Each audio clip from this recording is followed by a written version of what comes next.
এই মাঠে যে কৃষকরা কাজ করেন তাদের ভাগ্য উন্নয়নে বিএনপি পরিকল্পনা করেছেন এই কৃষকদেরকে দিবেন নিরাপদ ও নির্ভরযোগ্য একটি কৃষক কার্ড, যে কার্ডের মাধ্যমে কৃষকরা ন্যায্য মূল্যে সার, বীজ, কীটনাশক ও কৃষকরা যদি লোকসানে পড়ে তাহলে পাবেন সরকারি ভর্তুকি ও প্রণোদনা।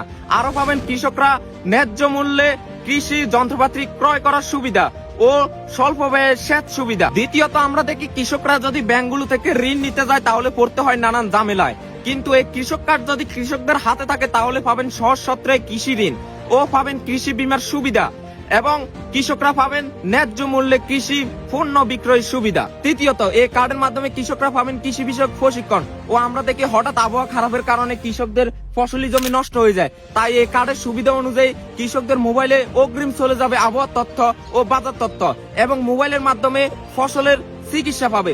শুধু এই কৃষক কার্ডের সুবিধা কৃষকরা নয়, পাবেন মাছ চাষিরা, পাবেন খামারিরা। আমি একজন কৃষকের ছেলে হয়ে বলতে চাই, বিএনপির এই পরিকল্পনাকে আমি সাধুবাদ জানাচ্ছি।